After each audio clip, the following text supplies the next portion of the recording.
नमस्कार। आज हम एक ऐसे सब्जेक्ट पर बात करने वाले हैं जो हमारी जिंदगी के हर पहलू को छूता है। लेकिन अजीब बात है, स्कूलों में इसके बारे में शायद ही कभी पढ़ाया जाता है। जी हाँ, हम बात कर रहे हैं पैसे की। और ये सिर्फ पैसा कमाने की बात नहीं है, ये पैसा संभालने की कला की बात है। ये ये बात कुछ जानी पहचानी लगती है ना। महीने की शुरुआत में सैलरी क्रेडिट होने का वो खुशी वाला मैसेज आता है और कुछ ही दिनों में पता ही नहीं चलता कि पैसा गया कहाँ। ये कहानी तो जैसे हम सबकी कॉमन कहानी बन गई है।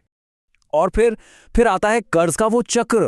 Credit card, EMI, personal loan, ये एक ऐसे दलदल की तरह है जिसमें बहुत से लोग अनजाने में ही धंसते चले जाते हैं और फिर बाहर निकलने का रास्ता ढूंढना मुश्किल हो जाता है। और यहीं पर सबसे बड़ा सवाल उठता है। हम इतनी मुश्किल मुश्किल चीजें सीखते हैं, साइंस, मैथ्स, हिस्ट्री, लेकिन जिंदगी का जो सबसे जरूरी, सबसे बुनियादी हुनर है, यानी पैसों को मैनेज करना, वो हमारे एजुकेशन सिस्टम से गायब क्यों है? तो इन सभी परेशानियों का, इन सभी सवालों का जवाब सिर्फ एक है। और ये किसी की पर्सनल गलती नहीं है। ये असल में जानकारी की कमी है, एक ज्ञान की कमी है जिसे हम कहते हैं फाइनेंशियल एजुकेशन। तो चलिए आज इसी गुम हुए विषय को समझते हैं। आखिर ये फाइनेंशियल एजुकेशन है क्या चीज, और ये इतनी इतनी ज्यादा जरूरी क्यों है? बिल्कुल आसान भाषा में कहूं तो ये पैसे को अपना दोस्त बनाने की कला है। ये सिर्फ कमाने तक सीमित नहीं है। इसमें चार जरूरी बातें आती हैं: कमाना, बचाना, समझदारी से खर्च करना और सबसे जरूरी, अपने पैसे को और बढ़ाने के लिए उसे इन्वेस्ट करना। अब प्रैक्टिकली इसमें क्या क्या आता है?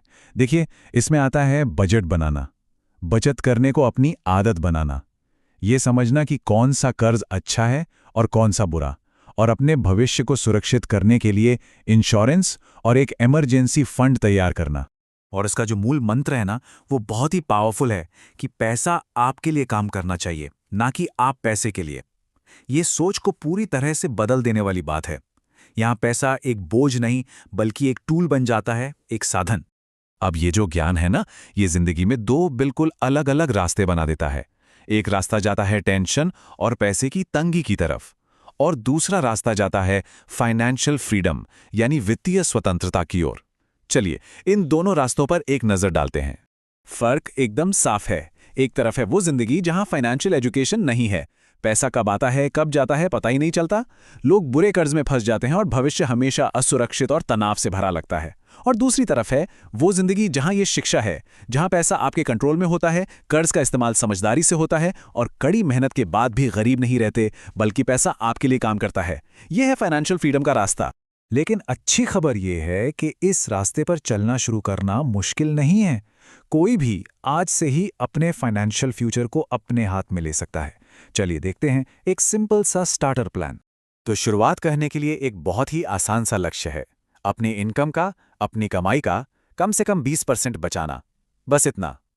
ये एक बहुत ही पावरफुल पहला कदम है। नियम सीधा है, पहले बचत करो, फिर जो बचे उसे खर्च करो। तो ये रहा आपका पहला फाइनेंशियल रोड मैप। सबसे पहले अपनी इनकम को ट्रैक करें, मतलब ये जाने कि पैसा आ कहां से रहा है और कितना। दूसरा, एक महीने का बजट बनाएं ताकि पता चले कि पैसा जा कहां रहा है। तीसरा, अपनी 20% बचत को सबसे पहली प्राथमिकता दें। चौथा, किसी भी इमरजेंसी के लिए एक फंड तैयार करें। पांचवां, अपनी बचत को बढ़ाने के लिए बेसिक इन्वेस्टमेंट शुरू करें। और छठा, जो सबसे जरूरी है, हर दिन कुछ नया सीखने के लिए तैयार रहें। और आखिर में सबसे जरूरी सबक, ये याद रखना बहुत जरूरी है कि फाइनेंशियल एजुकेशन सिर्फ नंबरों, हिसाब किताब और इन्वेस्टमेंट के बारे में नहीं है। नहीं, ये उससे कहीं बढ़कर है। ये असल में जिंदगी जीने की कला का एक बहुत जरूरी हिस्सा है। ये एक बात है जो इस पूरे विषय के सार को बता देती है। स्कूल हमें डिग्री लेना सिखाता है, लेकिन वित्तीय शिक्षा हमें जीवन जीना सिखाती है। हमारी पढ़ाई लिखाई हमें एक करियर बनाने में मदद करती है, जो जरूरी है, लेकिन फाइनेंशियल एजुकेशन हमें एक सुरक्षित, आजाद और टेंशन फ्री जिंदगी जीना सिखाती है। तो याद रखिए, सीखना शुरू करने के लिए कभी भी देर नहीं होती। अपना फाइनेंशियल भविष्य अपने कंट्रोल में लेने की ताकत हर किसी के पास है। अब समय है आर्थिक रूप से स्मार्ट बनने का।